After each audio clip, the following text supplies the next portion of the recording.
I want to show you my portfolio right now. 13 positions, real money. One stock is up 64%. Another one is down 15%. But the most uncomfortable part is this. The stock I put the least money into is winning the hardest. And the one I trusted most is losing. So, did I build an investment portfolio or did I accidentally build a casino? My name is Vlad Chili. I'm building 300k portfolio in 5 years documented in public with real money. 4 months in, this is what the scoreboard looks like. I said we would do ETFs versus AI picks head to head. 1 week in, the data isn't there yet, but what I found when I looked at the numbers this week is more interesting. Let me go through every position. Winners first. Quantum computing, up 64%, IonQ. That is the slot machine paying out. Broadcom, up 28%, ENI, Italian Energy, up 19%. Taiwan Semiconductor, up 14%, D-Wave Quantum, up 9%.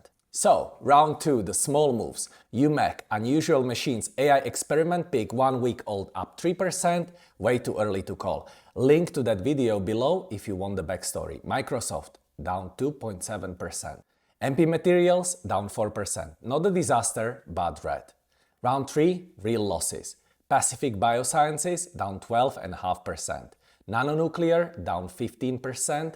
Intuitive Surgical, down 14.6%. Robotic surgery, real revenue, real growth. A company I looked at carefully and I still believe in.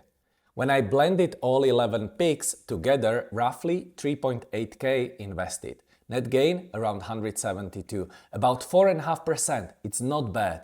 But this is where the video actually starts, because the return is not the most interesting part here. The sizing is. Look at this combination. IonQ, my best performer, up 64%. But I put 130 euros into it. Microsoft, one of my biggest individual positions, 1.1k invested, and it's down. Only 2.7%, but because the position is so much bigger, it matters.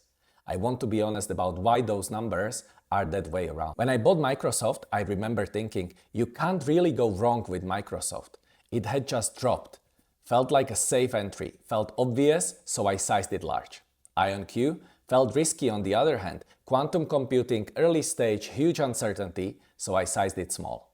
The safe looking bet dropped further. The scary looking bet went up 64%, and because of the sizing, IonQ huge run barely moves the portfolio, while Microsoft's small drop actually hurts.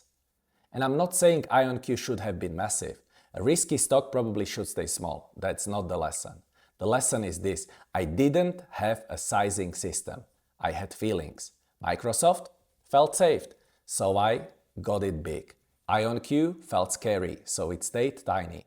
That is not portfolio construction, that is emotion with percentages. And I think most investors do this without ever realizing it. We don't just pick stocks emotionally, we size them emotionally. The thing that feels safe gets more money, the thing that feels uncertain gets less.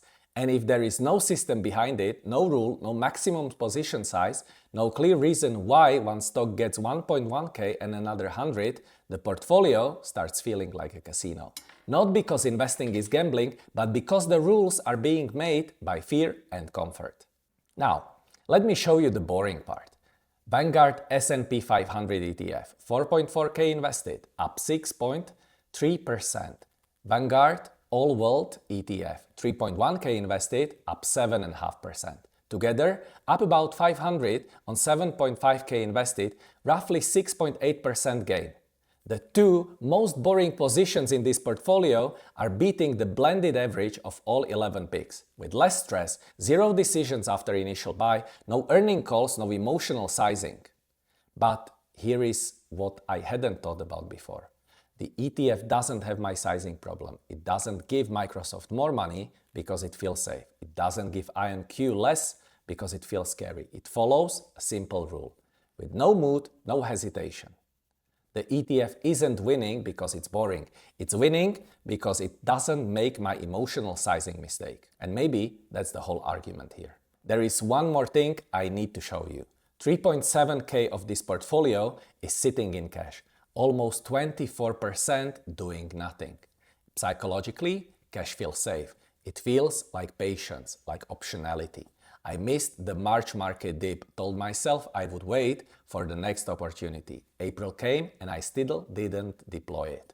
Some of that was patience, but some of that was hesitation. Patience and hesitation feel identical from the inside, but only one of them is actually a strategy.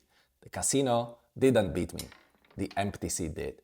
So the cash gets a deadline. Weekly deployment through the rest of May. Target under 1.5k idle by end of month. Not because markets can't fail. They can, but because if I'm serious about building 300k in 5 years, I can't let fear manage the portfolio for me. Here is what this portfolio update taught me.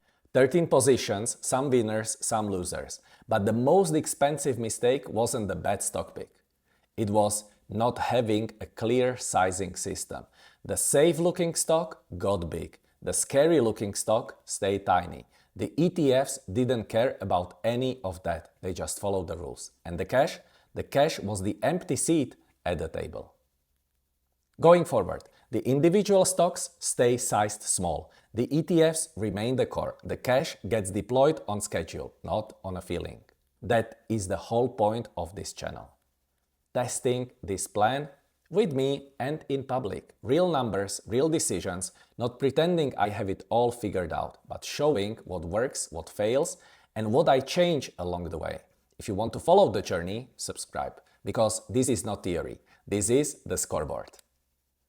In next video, I went through every S&P 500 ETF available to European investors, also the global ones and emerging ones, and I found one that charges half that I'm paying now and tracks the same companies, and almost nobody is talking about it. That's next.